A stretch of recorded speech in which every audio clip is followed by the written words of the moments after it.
World 5th largest economy, nuclear weapons तुम्हारे पास, इतनी बड़ी फौज तुम्हारे पास, और यहां पे तुम्हारे सामने कुछ किलोमीटर, चंद किलोमीटर दूर मंदिर तोड़े जा रहे हैं, हिंदुओं की बेटियों को उठाया जा रहा है। तुम क्या कर रहे हो? हम फिलिस्तीनी लोगों के साथ खड़े हैं और ये सब मुंह से तुम ये बोल रहे हो। और सच बात यह है कि तुम उन्हीं इजरायलियों को जिसको तुम गाली दे रहे हो, तुम उनको हथियार भी बेच रहे हो कि तुम और फिलिस्तीनियों को मारो। जिस दिन औकात बनती है, जिस दिन पाकिस्तान की जेब में 2 रुपए फालतू आ जाते हैं, फिर से 26/11 करेंगे। जय हिंद दोस्तों, मैं हूं मेजर गौरव आर्या और आप देख रहे हैं द चाणक्य डायलॉग्स। इस वीडियो को लाइक करिए, हमारे चैनल को सब्सक्राइब करिए, बेल आइकन दबाना बिल्कुल मत भूलिएगा। दोस्तों, आज 26/11 है। आज पाकिस्तान के भेजे आतंकियों ने मुंबई की धरती को लाल कर दिया था बेगुनाहों के खून से, लेकिन हम लोगों ने पाकिस्तान को जवाब नहीं दिया दोस्तों 26/11 का। आज हम नमन भी करेंगे उनको जिनकी उस दिन जान गई थी, उन फौजियों को, उन पुलिस वालों को जो लड़ते लड़ते वीरगति को प्राप्त हो गए। लेकिन आज मैं उससे बड़ी बात करूंगा। देखिए, हर 26/11 पे हम लोग बात करते हैं ना कि ये हो गया, हमारे लोग चले गए। वो तो चले गए इस दुनिया से यार, वो चले गए इस दुनिया से, वो दुख हर समय रहेगा। लेकिन करना क्या है आगे? लेकिन करना क्या है, ये बहुत जरूरी है डिस्कशन करना। मैं आपको 1-2 बातें बोलता हूं, अभी बताता हूं आपको, फिर उसके बाद हम आगे अपना ये वीडियो ले जाएंगे दोस्तों। अकॉर्डिंग टू रिकॉर्ड्स 166 लोग मारे गए, 18 सिक्योरिटी पर्सनल वीरगति को प्राप्त हुए, 300 से ज्यादा लोग गंभीर रूप से घायल हुए। जो सिक्योरिटी फोर्सेस वाले थे जो वीरगति को प्राप्त हुए, उनमें सर्वश्रेष्ठ नाम major Sandeep Unnikrishnan, sub inspector Tukaram Ombale, Mumbai anti terror squad chief Hemant Karkare, हवलदार गजेंद्र सिंह और इंस्पेक्टर विजय सालस्कर का नाम लिया जाता है। 10 पाकिस्तानी आतंकी मारे गए, 9 मारे गए। अजमल कसाब को बाद में फांसी दे दी गई। दोस्तों, पाकिस्तान ने हर समय आतंक को फॉरेन पॉलिसी यानी विदेश नीति का हिस्सा बना के रखा है। उसको पता है कि भारत को हम कहां पे छेड़ सकते हैं, क्या कर सकते हैं, किस तरीके से भारत के ऊपर प्रेशर बना सकते हैं। भारत की भी नीतियां गलत रही हैं। मैं आज आपको खुल के बताता हूं, भारत की नीतियां गलत रही हैं। हमारी प्रॉब्लम, और मैं कई बार बोल चुका हूं, हमारी प्रॉब्लम ना कभी लश्कर तैयबा जैश ए मोहम्मद थी, ना लश्कर तैयबा जैश ए मोहम्मद है, और ना लश्कर तैयबा जैश ए मोहम्मद रहेगी। हमारी प्रॉब्लम पाकिस्तान आर्मी है, और हम लोग असली प्रॉब्लम सॉल्व नहीं कर रहे दोस्तों। और जब तक हम ये जड़ से प्रॉब्लम नहीं हटाएंगे, प्रॉब्लम आती रहेगी। मैं आपको अच्छी अच्छी बातें बोल दूं कि अमन की आशा है, मैं अभी आपको बोल देता हूं अमन की आशा। यही सुनना है आपको मुझसे, मैं बोल देता हूं आपको कि साहब सब बढ़िया हो जाएगा, पाकिस्तान सुधर गया है, पाकिस्तान आपके खिलाफ कुछ कार्रवाई नहीं करना चाहता, पाकिस्तान खुद आतंकवाद से बड़ा परेशान है, पाकिस्तान में खुद इतना खून खराबा हो रहा है कि पाकिस्तान ने तौबा कर लिया, कान पकड़ लिए हैं आतंकवाद से। ये सब बातें मैं आपको कह सकता हूं। आप में से अगर कोई ऐसे हैं जिनको अमन की आशा का कीड़ा अभी भी जिंदा है जिनके अंदर, लेकिन अगर मैं ये बोलता हूं तो ये झूठ होगा, क्योंकि ऐसा कुछ भी नहीं है।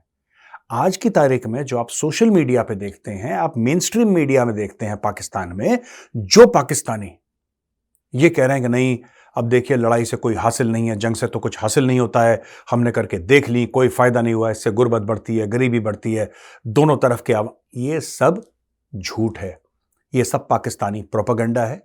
ठीक है, मैं आपको बता रहा हूं दोस्तों, इस चीज को कभी मत भूलिएगा, इंटेंट और कैपेबिलिटी। ठीक है, पाकिस्तान में इंटेंट आज भी है, यानी कि नियत आज भी है, औकात नहीं है, कैपेबिलिटी नहीं है।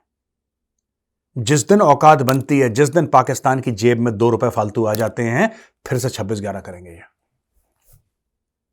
मैं पूरे हिंदुस्तान में, मैं आपको बता रहा हूं, कम लोग होंगे, मैं ये नहीं कह रहा कोई नहीं है, ये तो बहुत बड़ा क्लेम हो जाएगा कि कोई भी नहीं है, लेकिन कम लोग हैं जो पाकिस्तान को इतनी शिद्दत के साथ स्टडी करते हैं।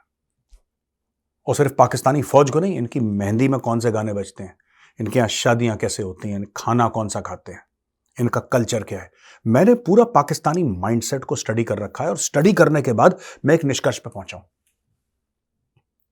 हम लोग क्या करते हैं, कश्मीर में हमारे 1 अफसर और 3 जवान वीरगति को प्राप्त हो गए और ये हो गया, तो हम लोग फिर बोला कि नहीं, अब तो इनका बदला लेंगे। बदला कैसे लिया? जिन आतंकवादियों ने करा था आपने उनको मार दिया। क्या एक फौजी कर्नल फौजी मेजर या फौजी कप्तान जो कि भारतीय सेना का है, क्या उसकी जान की तुलना आप एक 2 कौड़ी के आतंकवादी से करना चाह रहे हैं? बदला यह होता है? नहीं दोस्तों, आपको पाकिस्तानी फौज को चोट पहुंचानी पड़ेगी और लगातार चोट पहुंचानी पड़ेगी, चाहे वो लड़ाई कर रहे हो चाहे नहीं कर रहे हो, क्योंकि वही इन सारी फसाद का जड़ है। इनको बहुत खुजली है, मैं बता रहा हूं पाकिस्तानियों को, एक बार इनकी खुजली मिटा दें, परमानेंट इनका इलाज होना चाहिए। वो तो मेरा बस नहीं चलता, जिस दिन मेरा बस चले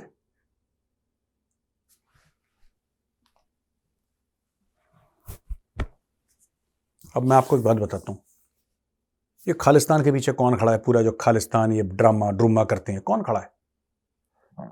सोचिए जरा, इनके पीछे कौन है? जो कश्मीर में और जम्मू में ये सब एनकाउंटर्स होते हैं और अटैक करते हैं, इनके पीछे कौन है?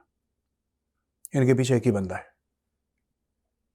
दोस्तों। चाहे हमारे यूके के हाई कमीशन के सामने खालिस्तानियों की प्रोटेस्ट हो, या खालिस्तानी बड़े बड़े पोस्टर निकाले हैं कि ये मिस्टर वर्मा हैं और ये हाई कमिश्नर है इंडिया के कनाडा में, इनको एक्सपोज कर देंगे, ये कर देंगे, इन सब के पीछे पाकिस्तान है। जब कभी ऐसा हो, आप डायरेक्ट काइनेटिक एक्शन लो पाकिस्तान आर्मी के ऊपर। It has to be army to army, you cannot involve civilians in this, it has to be army to army. Don't involve civilians at all in this entire matter. जब कभी आपको लगे कि London में हमारे high commission के सामने खालिस्तान का झंडा किसी ने लहराया और खालिस्तान जिंदाबाद के नारे दिए, आप 10 पाकिस्तानी फौजियों को बॉर्डर पे थैंक यू बोल दीजिए। Just say thank you to them. जब आपको ऐसा लगे कि हमारे हाई कमीशन पे या हमारे कॉन्सुलेट पे किसी ने पेट्रोल बॉम्ब फेंका है, जैसे सैन फ्रांसिस्को में फेंका था, मोलोटोव कॉकटेल फेंकी थी, या आपको लगे कि उन्होंने और कुछ करा है, घेरने वेरने की कोशिश करी और वायलेंस करा है, या किसी मंदिर को डिफेस करा है, तो उनके ब्रिगेड हेडक्वार्टर को थैंक यू बोलिए। राइट? अगर आपको ऐसा लगता है कि पाकिस्तानी आतंकियों ने या उनके जो कश्मीर में कुछ बाकी हैं, कुछ टट्टू, उन लोगों ने अटैक करा है और आपके एक बंदे की जान ली है, वो वीरगति को प्राप्त हो गया आपका अफसर या जवान, चाहे वो फौज का हो, चाहे वो सीआरपीएफ का हो, चाहे वो जेएनके पुलिस का हो, उनके डिव हेडक्वार्टर को थैंक यू बोल दीजिए। ये जब आप थैंक यू बोलना, आप समझ रहे हैं मेरा थैंक यू से क्या मतलब है? आप जब थैंक यू बोलना शुरू करेंगे तो फिर रावण की नाभि पे तीर लगेगा। अभी जो हम लोग कर रहे हैं, रावण का सर काट रहे हैं। और दोस्तों, मैं आपको बताता हूं, पाकिस्तान में कई विभीषण हैं जो आपको बताएंगे कि प्रभु अमृत है नाभि में और नाभि यहां पे। आप समझ रहे हैं मैं क्या बोल रहा हूं ना? पूरा कॉन्सेप्ट समझ रहे हैं आप मेरा? जब जड़ पाकिस्तानी फौज है और आपको पता है कि जड़ पाकिस्तानी फौज है, फिर खालिस्तानियों के खिलाफ ये करिए, केसेस करिए उनके खिलाफ, सब कुछ करिए। जिसने गलती करी है, he must be brought to book under all the legal frameworks given in various cities in Europe and America। जो भी उनका लीगल फ्रेमवर्क है, उसके तहत आप काम करिए।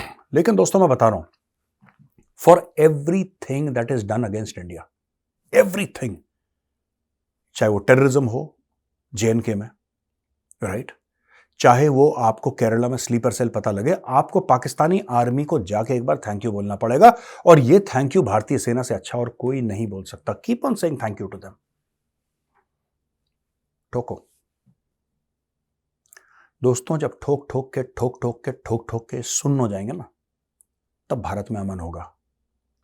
तब आपके एम्बसीज और आपके हाई कमीशन के सामने जब खालिस्तानी गुजरेगा ना, तो कहेगा जय हिंद सर।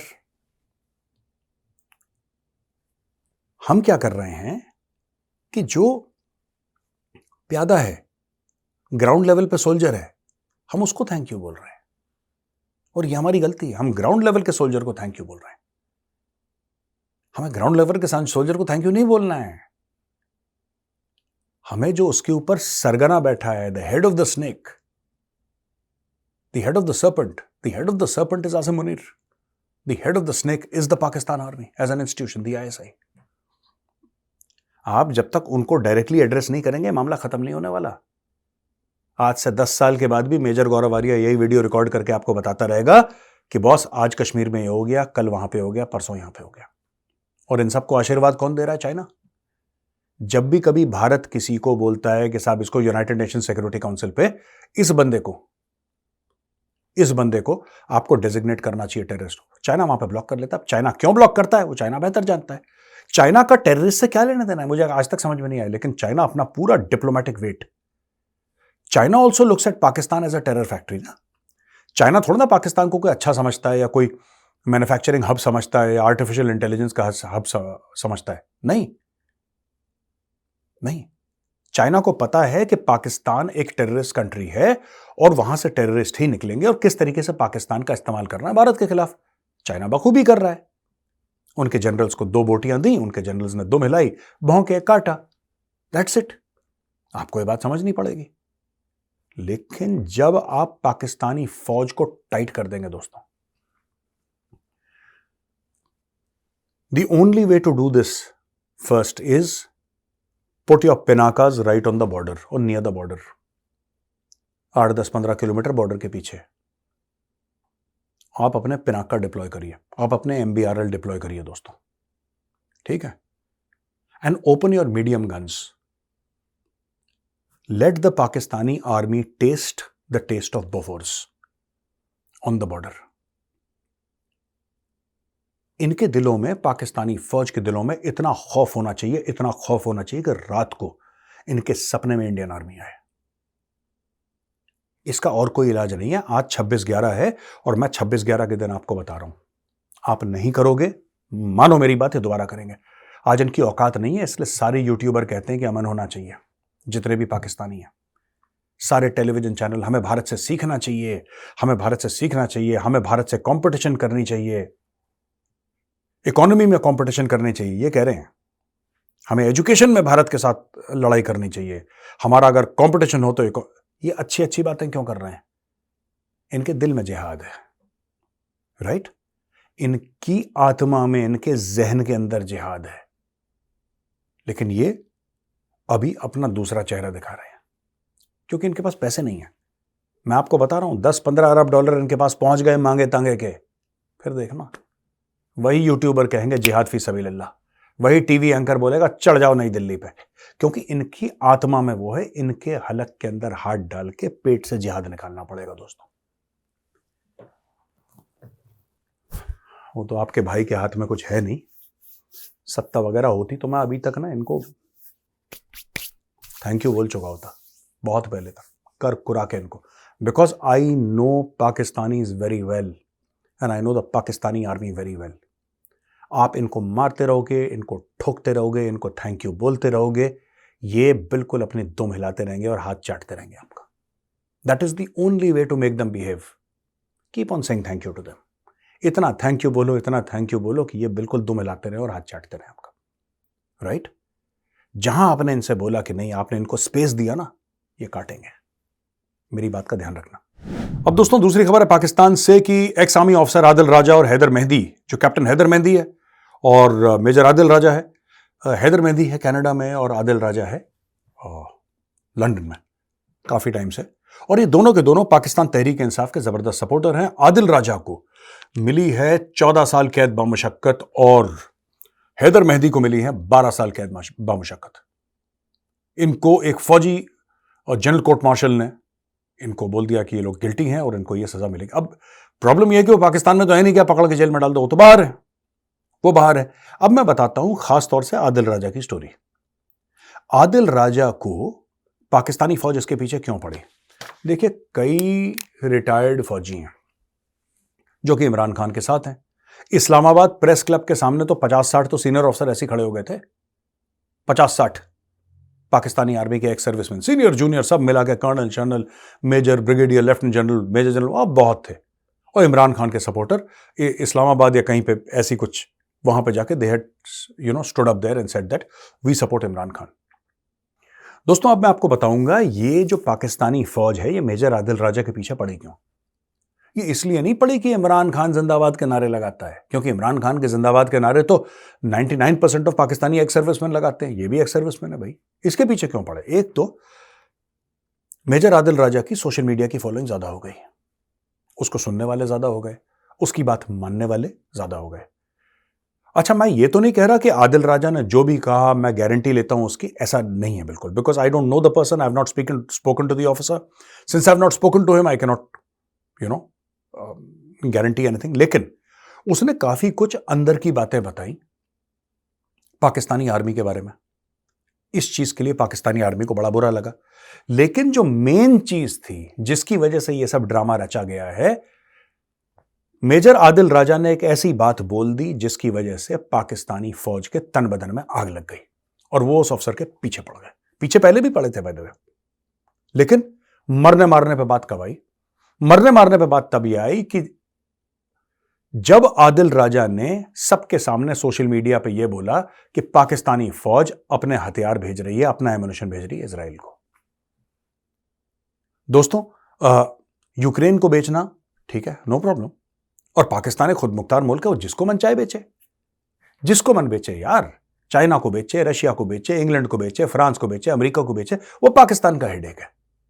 लेकिन आदिल राजा ने पाकिस्तानी फौज के बैलून को करा पंचर, क्योंकि उसका यह कहना था, बेसिकली उसका जो जिसको कहता है ना लबोलबाब, जो जिस्ट है उसका जिस्ट क्या था? उसका जिस्ट यह था कि दुनिया भर को तुम ये कह रहे हो, यानी कि पाकिस्तानी फौज को कह रहा है कि भाई दुनिया भर को पाकिस्तान में तुम ये समझा रहे हो लोगों को कि इजराइल के खिलाफ हमें जिहाद करना है और यहूदियों के खिलाफ हमने जिहाद करना है और हम फिलिस्तीनी लोगों के साथ खड़े हैं, और ये सब मुंह से तुम ये बोल रहे हो।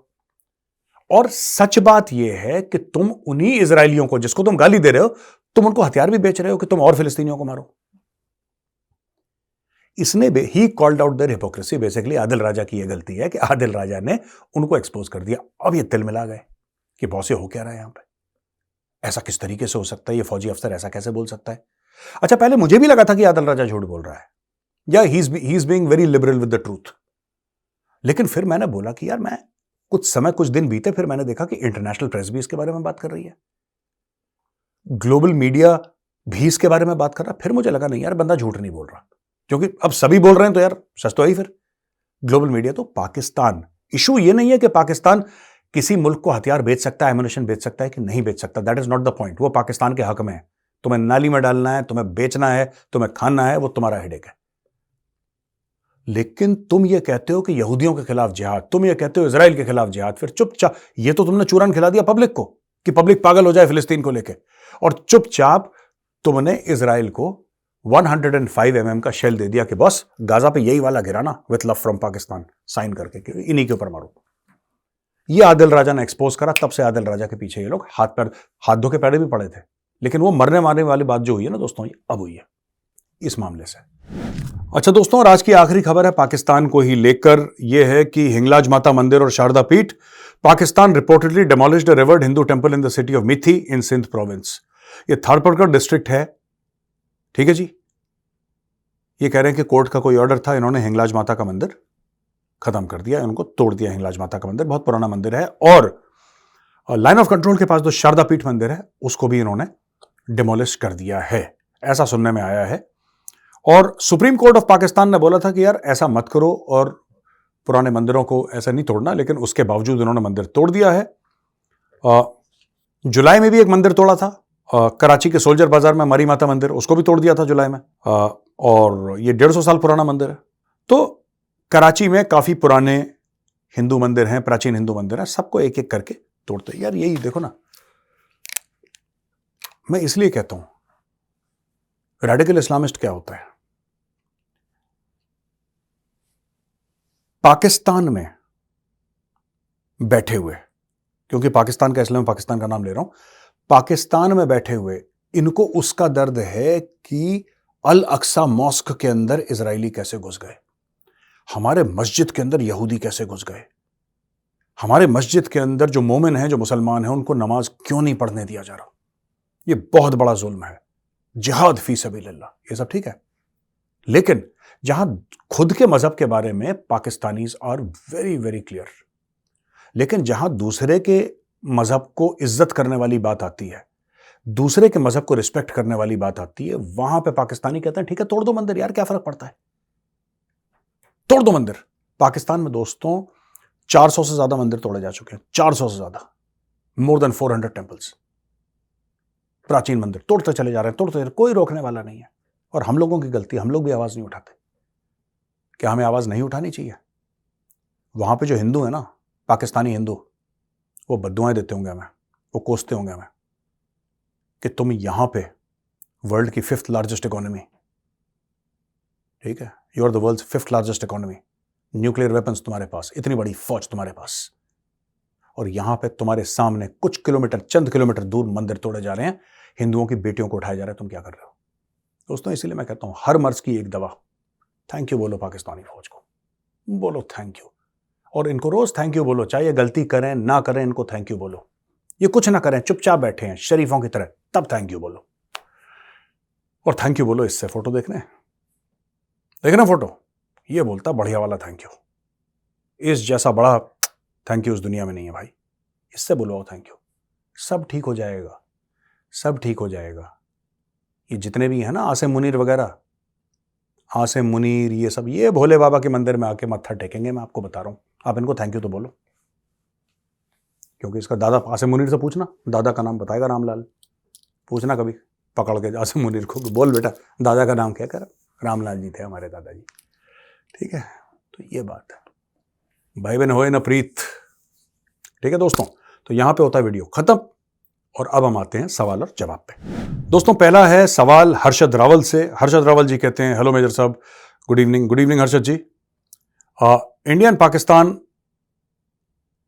Pakistan came into existence after partition based on religion, यानी कि भारत और पाकिस्तान का बंटवारा हुआ, और वो बंटवारा मजहब के लिए हुआ था। पाकिस्तान ने अपने आप को इस्लामिक कंट्री बोल दिया, लेकिन भारत आज भी सेक्युलर कंट्री है। भारत अभी तक हिंदू राष्ट्र क्यों नहीं बना? और क्या भारत आगे चल के हिंदू राष्ट्र बन? भारत हिंदू राष्ट्र है, और कितना हिंदू बन जाएगा भारत? 83 to 85% हिंदूज हैं यहां पे, for all practical purposes Hindu राष्ट्र है। और जो, अगर आपका यह मतलब है कि हिंदू राष्ट्र कुछ ऐसे बने जैसे कि वही उसमें प्रावधान हो जो कि एक मुस्लिम राष्ट्र में होते हैं, तो बॉस ये हिंदू राष्ट्र फिर हिंदू पसंद नहीं करेंगे, क्योंकि जो इस्लामिक कंट्रीज हैं वो ये कहती हैं कि नहीं साहब, जो दूसरे हैं, जो गैर मुस्लिम हैं, वो सेकंड क्लास सिटीजन्स हैं। आप पाकिस्तान का संविधान देख लीजिए, कोई नॉन मुस्लिम पाकिस्तान का ना आर्मी चीफ बन सकता, ना प्राइम मिनिस्टर बन सकता, ना प्रेसिडेंट बन सकता, कोई भी ऊंचे ओहदे पे नहीं आ सकता है वो। ये पाकिस्तान का संविधान कहता है, और 99% ऑफ द मुस्लिम कंट्रीज का संविधान यही कहता है। आप कंपेयर मत करिए, we are far better than Pakistanis, far far better, light years ahead of them in terms of morality. पैसा वैसे में तो है ही, मैं मोरालिटी की बात कर रहा हूं। आज भारत सेक्युलर है, आज भारत डेमोक्रेटिक है, क्यों? 85% हिंदू हैं इसलिए, ठीक है। आप मुझे एक मुस्लिम देश बता दीजिए जहां पे मुस्लिम मेजॉरिटी है और उसने अपने आप को इस्लामिक देश डिक्लेयर नहीं करा, राइट? इस्लामिक देश डिक्लेयर नहीं करा उसने, और बोला कि निकालो काफिरों को, ये कर दो, वो कर दो। आपको पता है लेबनान, जो लेबनान है जहां पे हिजबुल्लाह है, once upon a time several decades earlier, कुछ दशक पहले, Lebanon was a Christian majority country. आप कहानी पढ़िए लेबनान की, आपको पता लग जाएगा। लेबनान क्रिश्चियन मेजॉरिटी था। Lebanon was a very modern, dynamic economic hub, cultural hub. अब लेबनान को देखो, हिजबुल्लाह हर जगह। तो ये चीज है, आप ये मत सोचिए कि हिंदू राष्ट्र का मतलब ये नहीं। हिंदू राष्ट्र में एवरीबडी इज वेलकम। हिंदू राष्ट्र जो है भारत ऑलरेडी है, और वो सेक्युलर इसीलिए है क्योंकि वो हिंदू राष्ट्र है, क्योंकि ये हिंदू की फितरत में है, हिंदू के खून में है, सबको एक साथ लेकर चलना, सबको भाई समझना। This is us, this is how we are. और मैं कहता हूं भारत हिंदू राष्ट्र है, मैं कहता हूं भारत हिंदू राष्ट्र है, पर मैं कहता हूं कि अगर कोई भी वोट जीत के आए, कोई भी मुस्लिम वोट जीत के आए, वो मेंबर ऑफ पार्लियामेंट बने, मंत्री बने, जो बनना है बने, जब तक लोगों का आशीर्वाद है, गो अहेड यार। लोगों का आशीर्वाद है ना तुम्हें, सबसे बड़ा आशीर्वाद तो जनता का होता है, जनता का आशीर्वाद है, बन जाओ। भारत का संविधान थोड़ा ना रोकता है। दोस्तों, रमेश जी का दूसरा सवाल है। जय हिंद मेजर साहब। जय हिंद रमेश जी। मैं ये जानना चाहता हूं कि एनसीईआरटी कैसे डेडिकेट करें 6th standard onwards to teach our kids about the real heroes of our nation, the brave hearts of the armed forces who have made the supreme sacrifice. तो ये कह रहे हैं कि एनसीईआरटी को हम किस तरीके से, आपको लिखना पड़ेगा एनसीईआरटी को, राइट टू एनसीईआरटी। आप एनसीईआरटी को लिखिए, आप माननीय प्रधानमंत्री जी हैं उनसे रिक्वेस्ट करिए। हम तो यही कर सकते हैं, प्रधानमंत्री जी से रिक्वेस्ट कर सकते हैं कि जो भारत के जो हीरोज हैं उनके बारे में और आर्म्ड फोर्सेस के हीरोज के बारे में भी पढ़ाना चाहिए। हमारे जितने परमवीर चक्र उनके बारे में पढ़ाना चाहिए बच्चों को। They should be entire chapters, ठीक है, पूरे के पूरे चैप्टर होने चाहिए छत्रपति शिवाजी महाराज के ऊपर, पूरे के पूरे चैप्टर गुरु गोविंद सिंह जी महाराज के ऊपर, महाराणा प्रताप के ऊपर, पूरे के पूरे चैप्टर, नेताजी सुभाष, पूरे के पूरे चैप्टर। आप पढ़ाओ अपने बच्चों को यार। आपने सिर्फ बोला कि यार चरखा चला आजादी आ गई, समहाउ बच्चों ने भी बोला कि हाँ ठीक है चरखा चला आजादी आ गई, नंबर इसी में मिलेंगे, लिख दो वरना टीचर नंबर काट देगा। आपने स्टोरी खत्म कर दी। क्योंकि हम तो नंबरों के लिए पढ़ते हैं ना, ज्ञान के लिए थोड़ी ना पढ़ते हैं हम लोग। आई एम इंक्लूडेड, मैं भी इसमें गिल्टी हूँ यार। जितने आप दोषी हो मैं भी दोषी हूँ। हम तो पढ़ते ही नंबर के लिए, नौकरी मिल जाएगी अच्छी, फिर हम IIT क्रैक कर लेंगे, फिर हम IIM में चले जाएंगे, हो गया काम अपना, जिंदगी सेट हो गई। आर्म्ड फोर्सेस के हीरोज के बारे में बताइए। पीपल शुड नो कि हमारे कौन कौन से हीरोज थे, उन्होंने कैसे कैसे। इससे प्राइड बढ़ती है, इससे नेशनल आइडेंटिटी बढ़ती है। मुझे लगता है बहुत जरूरी है। मैं तो यहां तक कहूंगा, मैंने ट्वीट भी करा था इसके मामले में कि आपके जो एयरपोर्ट्स हैं ठीक है ना, आपके जो एयरपोर्ट्स हैं that should be named after PVC winners, PVC awardees जो हैं, आपके एयरपोर्ट का नाम उनके ऊपर होना चाहिए। जोधपुर का एयरपोर्ट है, मैं अभी एक एग्जांपल दे रहा हूं कि जोधपुर का जो एयरपोर्ट है that should be called major Shaitan Singh airport, और उसको बड़ा बनाया जाए। और छोटा सा एयरपोर्ट है जयपुर में, जोधपुर में, यार माफ करना, अच्छा नहीं लगता, बड़ा एयरपोर्ट होना चाहिए। It should be a massive airport. Jodhpur is such a beautiful city, और major Shaitan Singh international airport, और वहां पे पूरा life size statue of Major Shaitan Singh under the national flag and the complete story of the Battle of Arzanga, कि ये है तुम्हारा hero. ये जो तुम बॉलीवुड के हीरोज और क्रिकेटर्स के पोस्टर लगाए फिरते हो ना, लगाओ ठीक है, प्रेरणा तुम्हें लेनी है, क्रिकेट खेलनी है, खेलो, लेकिन ये देखो ये मेजर शैतान सिंह, ये तुम्हारा हीरो, ये देश का हीरो है, भारत का लड़का है, भारत का बेटा है, तब जाके यार you should do that. I agree with you. सिर्फ सिखाना नहीं, परमवीर चक्र विजेता एवरीवेयर, ठीक है। वो पालमपुर के पास जो एयरपोर्ट है, ठीक है, from where you get down and then you go to Palampur, major Somnath Sharma international airport बनाओ यार, क्या दिक्कत है। दीज आर हीरोज यार, याद करो। अच्छा जी, Michael Joydeep Mahapatra, hello Michael ji, जय हिंद। मेरा सवाल है, आपको ऐसा लगता है कि किसी भी देश की डेमोग्राफी को चेंज करना सीरियस कॉन्सिक्वेंसेस होती हैं उससे? देखिए महापात्रा जी, ऐसा है ना कि मुझे कॉन्टेक्स्ट समझ में नहीं आया। आपका सवाल जो है मैं इसको आंसर जरूर करूंगा, लेकिन आप मुझे विस्तार से दोबारा भेजिए। I will take it up again, ठीक है ना। I will request my team to note down, अगर उनको मिल जाता है, क्योंकि हजारों ऐसे आते हैं तो मुश्किल हो जाता है, कभी कभी मिस हो जाता है, पर अगर हमें मिल गया मैं जरूर जवाब दूंगा। माई रिक्वेस्ट इज, आप प्लीज स्पेसिफिकली पूछिए आप किस कॉन्टेक्स्ट में पूछ रहे हैं, क्योंकि हर एक का कॉन्टेक्स्ट, इसके वन साइज फिट्स ऑल वाला आंसर है नहीं मेरे पास। तो आप अगर मुझे कॉन्टेक्स्ट बताएंगे मैं पक्का जवाब दूंगा इस सवाल का। Monika वयासी, what can we do so that the government implements NRC and CAA soon? Why isn't government considering seriously? We don't want what's happening in Europe to happen to us. देखिए, मुझे नहीं पता सरकार क्या कर सकती है CAA और NRC को इंप्लीमेंट करने के लिए। CAA तो I am very passionate about, and also NRC यार। हमारे देश में किसी को नहीं आना चाहिए यार, जो इलीगल है उसको बाहर भेजो, और एक लीगल रूट से आप आओ देश में, कोई मना नहीं कर रहा आपको। मुझे लगता नहीं है कि यूरोप जैसा हाल भारत में होगा, क्योंकि यहाँ पे लोग बहुत ज्यादा अवेयर हैं। We are a very politically aware people. तो यहाँ पे कोई ऐसा हमें चूना लगा के चला जाए, ये सब हो नहीं सकता भारत में। And with the kind of government that we have in the centre, ये हो नहीं सकता, ठीक है। लेकिन I agree with you, CAA and NRC are a must, and the government must do everything in its power. उनको करना चाहिए, जो भी करें करके इसको खत्म करके आगे बढ़ाएं, ये बहुत जरूरी है। हाँ, लोग चूचू करेंगे, लोगों को परेशानी होगी, लोगों को हर चीज से परेशानी है यार।